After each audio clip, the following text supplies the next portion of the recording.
भाई अनुराग, कल मैं उस नई एसयूवी के शोरूम गया था। भाई क्या गाड़ी बनाई है यार। अंदर बैठते 15 इंच का स्क्रीन, चमकती हुई एम्बियंट लाइट्स और बड़ा सा सनरूफ। कसम से भाई, गाड़ी नहीं पूरा स्पेसशिप लग रही थी। सोच रहा हूँ एक गाड़ी निकाल ही लेते हैं। स्पेसशिप? भाई यार, तू भी बाकी लोगों की तरह उन शोरूम वालों के ट्रैप में फंस गया ना। अच्छा एक बात बता, उस गाड़ी का सस्पेंशन कैसा था, उसका इंजन कैसा था? इंजन? अरे भाई उसकी बात किसने की। सेल्समैन ने तो मुझे स्क्रीन पर मूवी चला के दिखा दी और बस मैं तो वहीं पे फ्लैट हो गया। और यही हो रहा है आजकल आपके और मेरे साथ। क्या आपने आजकल नोटिस किया है, हमसे शोरूम में गाड़ी के बारे में तो कोई बात ही नहीं कर रहा है। हर कोई हमको एक आईपैड ऑन व्हील्स बेचने में लगा है। हम उन फीचर्स को देखकर हिप्नोटाइज हो जाते हैं और सोचते हैं कि हम एक प्रीमियम लग्जरी खरीद रहे हैं। तो इसमें बुरा क्या है भाई? महंगे पैसे दे रहे हैं तो प्रीमियम फीचर्स तो मिलेंगे ही।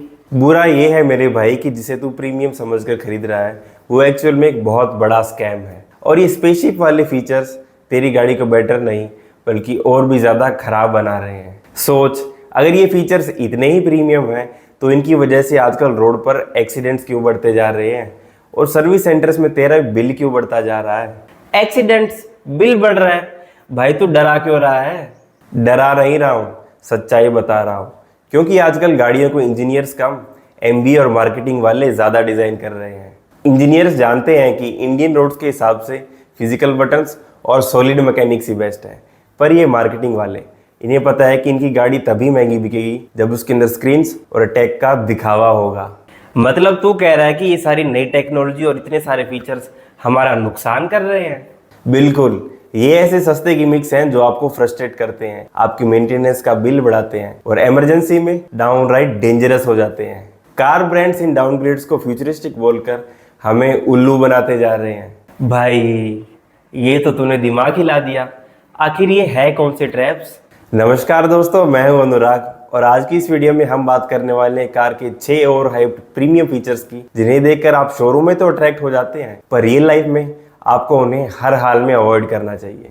तो सबसे पहला स्कैम जिसका शिकार लगभग हर कार बायर हो रहा है वो है फिजिकल बटन्स का गायब होना। आजकल महिंद्रा से लेकर के टाटा और हुंडई तक हर बड़ा कार ब्रांड अपनी गाड़ी से बेसिक कंट्रोल्स और एसी की कंट्रोल्स को फिजिकल बटन से हटा करके स्क्रीन के अंदर घुसाते जा रहे हैं। अरे पर भाई इसमें प्रॉब्लम क्या है? जब गाड़ी के अंदर एक भी बटन नहीं होता तो गाड़ी कितनी क्लीन और प्रीमियम लगती है, एकदम टेस्ला वाली फील आती है। देखा, यही तो शोरूम ट्रैप है मेरे भाई। तुझे लगता है कि शोरूम वालों ने तेरी गाड़ी अपग्रेड कर दी है पर रियलिटी में शोरूम वालों ने तेरी सेफ्टी को डाउनग्रेड कर दिया है। ये क्लीन लुक तेरे लिए नहीं है। ये सारे के सारे फीचर्स बड़े बड़े कार ब्रांड्स अपने खुद का प्रॉफिट मार्जिन इंक्रीज करने के लिए डालते हैं और पता है इन सभी फीचर्स की वजह से तेरी जान भी जा सकती है। सोच कैसे? जान ले सकती है? अरे भाई एक स्क्रीन से मेरी जान कैसे जा सकती है? कुछ भी बोल रहा है यार। अच्छा एक प्रैक्टिकल सिचुएशन सोच, तू हाईवे पर 100 की स्पीड से गाड़ी चला रहा है और अचानक से तेरी विंडशील्ड पर फॉग आ जाती है। तब तू क्या करेगा? रोड से नजर हटाएगा, उस स्क्रीन की तरफ देखेगा और एसी का टेम्परेचर बढ़ा देगा। पर पुरानी गाड़ियों में तू क्या करता था? अपनी मसल मेमोरी का यूज करके फिजिकल नॉब से एसी का टेम्परेचर बढ़ा देता था और तेरी नजरें रोड पर ही रहती थी। हाँ वो तो है, खटखट आवाज आती थी और पता चल जाता था।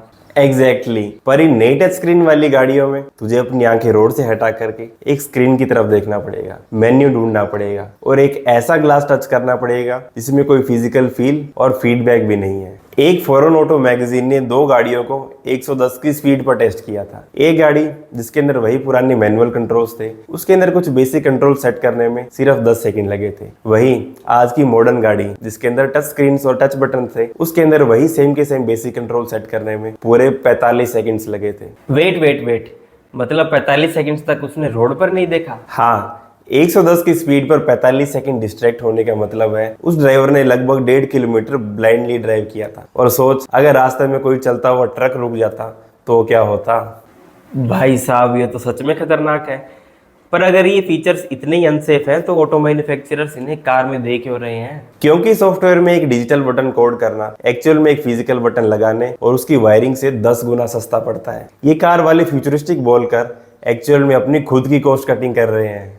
पर अब इनकी चोरी पकड़ी गई है। यूरो एनकैप ने क्लियरली बोल दिया है कि 2026 से अगर गाड़ियों के अंदर वाइपर्स, हैजार्ड लाइट्स और इंडिकेटर्स जैसे बेसिक कंट्रोल्स के लिए फिजिकल बटन्स नहीं हुए तो उन गाड़ियों को 5 स्टार सेफ्टी रेटिंग नहीं मिलेगी। ये बड़े बड़े स्क्रीन एक्चुअली एक धोखा है दोस्तों।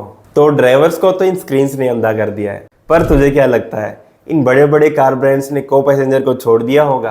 क्यों? को पैसेंजर के साथ भला क्या हो गया? दोस्तों, अगर आपको मेरी ये वीडियो पसंद आ रही है तो प्लीज़ मेरे चैनल को सब्सक्राइब कर देना और एक लाइक ज़रूर चिपका देना। आपका एक क्लिक मुझे ऐसी और वीडियोस बनाने के लिए मोटिवेट करता है। हमारा दूसरा स्कैम है को पैसेंजर स्क्रीन्स। आजकल टाटा और महिंद्रा जैसे ब्रांड्स अपनी एसयूवीज के टॉप मॉडल्स में 3-3 स्क्रीन्स ऑफर करते हैं, ड्राइवर के लिए, बीच में और को पैसेंजर के सामने भी। हाँ भाई, ये फीचर तो मुझे बहुत ही ज्यादा पसंद आया। मैं तो हमेशा को पैसेंजर सीट पे ही बैठता हूँ। अब बोर नहीं होऊंगा, मजे से नेटफ्लिक्स चला लिया करूंगा लॉन्ग ट्रिप्स पर। एकदम वीआईपी वाली फीलिंग आएगी। देखा, फिर से फंस गया ना तो शोबाजी में। जिसे तू वीआईपी एंटरटेनमेंट समझ रहा है ना, वो एक्चुअल में हाईवे पर तेरी और ड्राइवर दोनों की जान का सबसे बड़ा खतरा बन सकता है। सोच, लॉन्ग ड्राइव्स पर को पैसेंजर का एक्चुअल काम क्या होता है? मेरा काम तो मजे से बैठकर एसी की हवा खाना और गाने चेंज करना होता है। यही तो प्रॉब्लम है। लॉन्ग हाईवे राइड्स पर, खासकर रात में, को पैसेंजर ड्राइवर का सेकंड सेट ऑफ आइज होता है। जब ड्राइवर थक रहा होता है तो को पैसेंजर ही ड्राइवर को सबसे पहले अलर्ट करता है कि भाई आगे ट्रक ब्रेक मार रहा है, आगे एक सड़क पर कुत्ता आ गया है। पर अब इन स्क्रीन के आने के बाद क्या होगा? तू स्क्रीन पर मूवी देखने में हिप्नोटाइज हो जाएगा और तेरी सिचुएशनल अवेयरनेस बिल्कुल जीरो हो जाएगी। तू रोड पर ध्यान ही नहीं रखेगा। और ऊपर से एक और सबसे बड़ी दिक्कत है। क्या दिक्कत? अगर गाड़ी की उस स्क्रीन में प्राइवेसी ग्लास नहीं लगा है तो तेरी स्क्रीन के ग्लेयर्स और फ्लैशेस डायरेक्टली ड्राइवर की आंखों में लगेंगे। रात के अंधेरे में ड्राइवर आगे रोड देखेगा या तेरी स्क्रीन की फ्लैशेस से डिस्ट्रैक्ट होगा। एक डिस्ट्रैक्शन ड्राइवर की आगे और दूसरा साइड में। बात तो तेरी सही है। रात को मोबाइल की लाइटिंग से ही ड्राइवर चिढ़ जाता है। स्क्रीन तो बहुत बड़ी है। पर एक बात बता, अगर ये फीचर्स गाड़ी की सेफ्टी को कम कर रहे हैं और ड्राइवर को डिस्ट्रैक्ट कर रहे हैं तो ब्रांड्स इन्हें दे क्यों रहे हैं? क्योंकि एमबीए और मार्केटिंग वालों को पता है लोग शो ऑफ के लिए सबसे ज्यादा पैसे देने को तैयार बैठे हैं। ये कंप्लीटली महंगा और यूजलेस गिमिक है जो गाड़ी के टॉप वेरिएंट्स को 1-2 लाख और महंगा बनाने के लिए लाया गया है। इसके रियल वर्ल्ड में कोई जरूरत नहीं है। तो अंदर बैठकर तो स्क्रीन ने सेफ्टी खत्म कर दी और बाहर भी सेफ्टी का कबाड़ा हो रहा है। बाहर क्या हो गया भाई? गाड़ी तो वही मजबूत लोहे की बनी है ना। नहीं भाई, हमारा तीसरा फीचर गाड़ी के बाहर लगा है और वो इतना ज्यादा खतरनाक है कि इमरजेंसी में शायद वो तुझे गाड़ी के बाहर निकलने भी ना दे। तीसरा स्कैम फीचर जो आजकल प्रीमियम और इलेक्ट्रिक गाड़ियों में धड़ाधड़ आ रहा है, electronic flush door handles. Mahindra XUV 700, Tata Sierra, Kia Seltos जैसी गाड़ियों के टॉप मॉडल्स में अब ये फीचर आने लगा है। अरे भाई, ये तो सबसे क्रेजी फीचर है। गाड़ी के पास जाओ और हैंडल्स अपने आप बाहर निकल जाते हैं। एकदम प्रीमियम रेंज रोवर और टेस्ला वाली अमीरी झलकती है। और इससे तो गाड़ी स्पीड में हवा भी आसानी से काटती है। गाड़ी के एरोडायनेमिक्स इंप्रूव हो जाते हैं ना। हवा काटती है? भाई, तेरी सिटी की 40 या 50 की स्पीड से फ्लश डोर हैंडल हो या फिर ट्रेडिशनल हैंडल, गाड़ी की स्पीड या रेंज पर जीरो फर्क पड़ता है। और रही बात रेंज रोवर वाली अमीरी की, ये महंगे हैंडल्स इमरजेंसी के टाइम पे तेरा सीधा डेथ ट्रैप बन सकते हैं। एक आम गाड़ी का हैंडल मैकेनिकल होता है, ताकत लगाओ और खुल जाता है। पर आजकल के ये महंगे फ्लश डोर हैंडल्स गाड़ी की इलेक्ट्रॉनिक्स और बैटरी से जुड़े होते हैं। अब भगवान ना करे पर गाड़ी का अगर कोई एक्सीडेंट हो गया या फिर गाड़ी का सिस्टम क्रैश कर गया और अगर पावर फेलियर हो गया तब क्या होगा?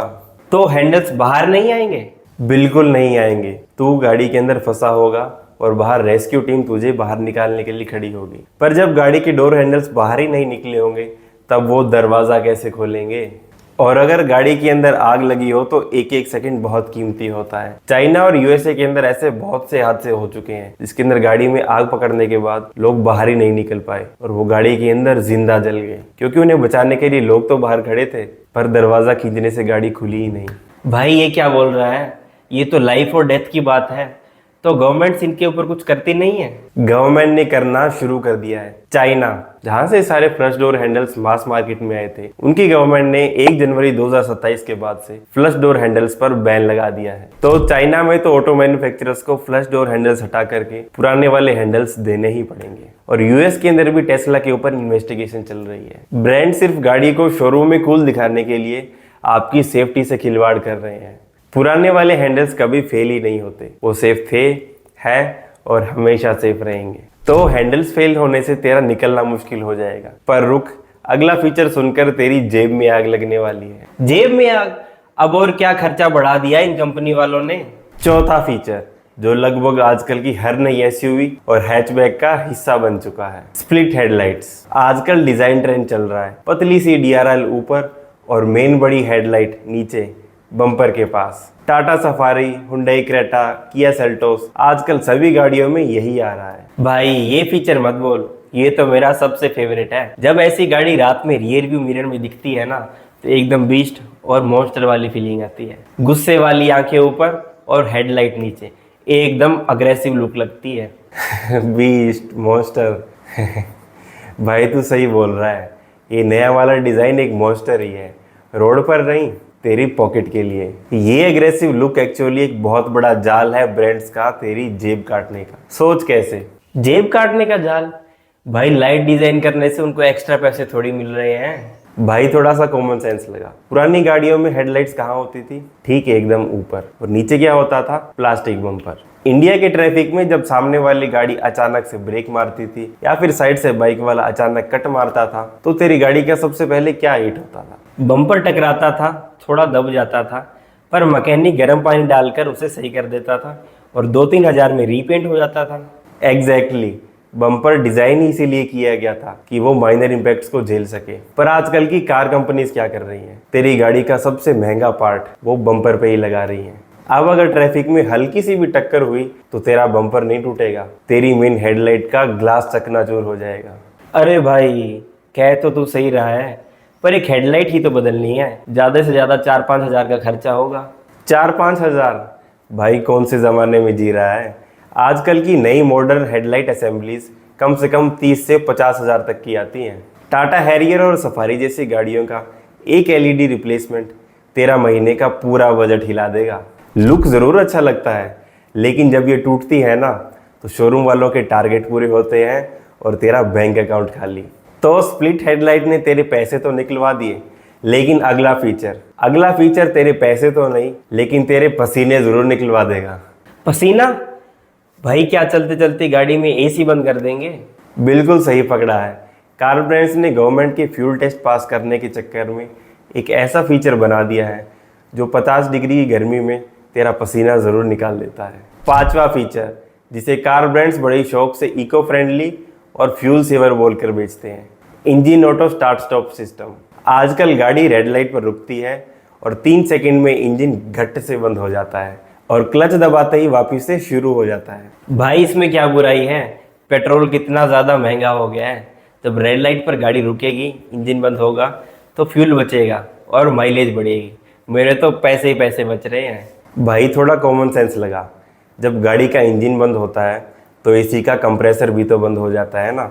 अब सोच, बाहर मई जून की 50 डिग्री की चिलचिलाती धूप है, तू रेड लाइट पे खड़ा है, तेरी गाड़ी बंद हो गई है और तेरा एसी सिर्फ बाहर की गर्म हवा ही फेंक रहा है। तू पसीने से तरबतर हो रहा है और बच क्या रहा है? 2-4 रुपए का पेट्रोल। हाँ यार, एसी बंद होने वाली प्रॉब्लम तो सच में पकाती है। मैं तो जब भी गाड़ी में बैठता हूँ, सबसे पहले engine auto start stop button को बंद करता हूँ। एग्जैक्टली हर इंसान सबसे पहले ये बटन ऑफ करता है। और दूसरी बात, अगर ट्रैफिक में बार बार हर 10 मीटर पर तेरा इंजन चालू बंद होगा, तो तेरी स्टार्टर मोटर और महंगी बैटरी पर कितना एक्स्ट्रा लोड पड़ेगा, जरा सोच के देख।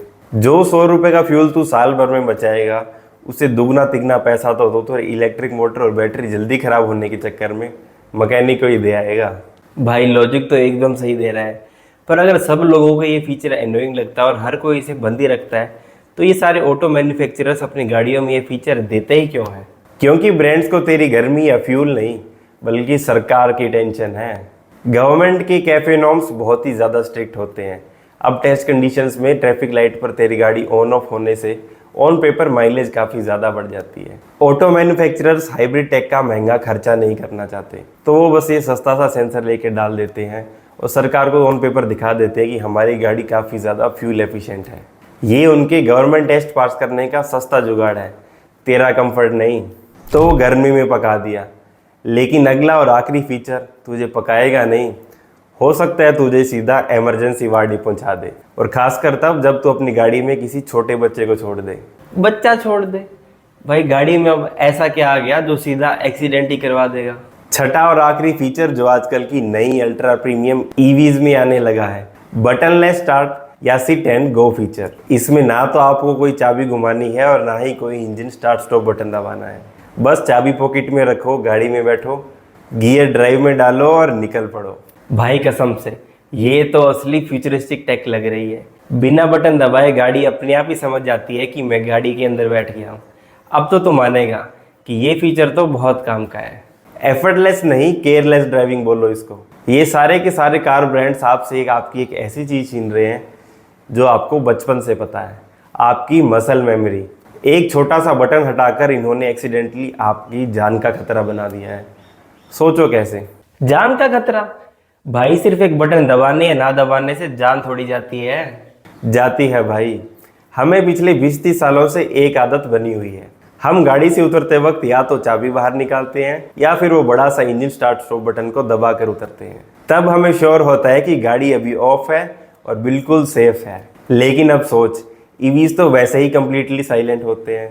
तू रास्ते में जल्दी में पानी लेने गाड़ी से उतरा और गाड़ी को चालू छोड़ गया, कोई बटन तो है नहीं, तू गाड़ी को बंद करके जाएगा और गाड़ी पार्किंग के बजाय ड्राइव पे ही रह गई तो क्या होगा? तो गाड़ी ऑन ही रहेगी? हाँ, गाड़ी साइलेंट है और कम्प्लीटली ऑन और एक्टिव है। अगर गाड़ी में पीछे या साइड में कोई छोटा बच्चा बैठा है और वो मस्ती मस्ती में गाड़ी के एक्सेलेरेटर पर हाथ या फिर पैर रख दे तो गाड़ी बिना किसी आवाज़ या वार्निंग के आगे सीधा किसी इंसान में जाके लगेगी। तेरे पास कोई फिजिकल कंफर्मेशन बचेगा ही नहीं कि गाड़ी अभी बंद हो चुकी है कि चालू ही है। भाई ये तो सच में बहुत खतरनाक है। मैं तो सोचकर ही घबरा गया। पर एक इंसान को गाड़ी ऑन ऑफ करने में सिर्फ 1 सेकंड लगता है, तो ये सारे के सारे ऑटो मैन्युफैक्चरर ये 1 सेकंड बचाकर भला क्या प्रूव करना चाहते हैं? क्योंकि ब्रांड्स चाहते हैं कि उनका मार्केटिंग ब्रोशर और ज़्यादा लंबा दिखे। ये सारे के सारे फीचर्स कंप्लीटली शो ऑफ या फिर tech for the sake of tech है। वो प्रूव करना चाहते हैं कि हमारी वाली गाड़ी बाकी गाड़ियों से अलग है, पर इस चक्कर में वो आपकी रियल वर्ल्ड सेफ्टी को बिल्कुल इग्नोर कर चुके हैं। तो भाई अब समझ आया होगा कि शोरूम में जो फीचर्स एकदम प्रीमियम लगते हैं वो रियल वर्ल्ड में आकर के आपके लिए कितना पेनफुल और डेंजरस बन जाते हैं। हाँ भाई अनुराग, मैं तो सोच रहा था टॉप मॉडल लेकर कूल बनूंगा, पर तूने तो यार आंखें ही खोल दी। ये बड़ी स्क्रीन्स, फ्लश डोर हैंडल्स और बटनलेस टेक, ये सब के सब एक शोरूम ट्रैप ही हैं। मैं तो अब सीधा जाकर बेस मॉडल ही खरीदने वाला हूँ। कम से कम उसके अंदर एसी के मैनुअल कंट्रोल्स तो होंगे। और यही मैसेज आपके लिए भी है दोस्तों, गाड़ी स्पेसिफिकेशंस और स्क्रीन्स पर नहीं बल्कि ड्यूरेबिलिटी और सेफ्टी पर चलती है। तो अगली बार जब गाड़ी लेने जाएं तो एक स्पेसशिप नहीं, एक सेफ मशीन लीजिएगा। आपको इन 6 फीचर्स में से कौन सा सबसे बकवास और ओवरहाइप्ड लगा, मुझे कमेंट्स में ज़रूर बताइएगा। कट कट कट भाई, क्या ज़बरदस्त शूट हुआ है।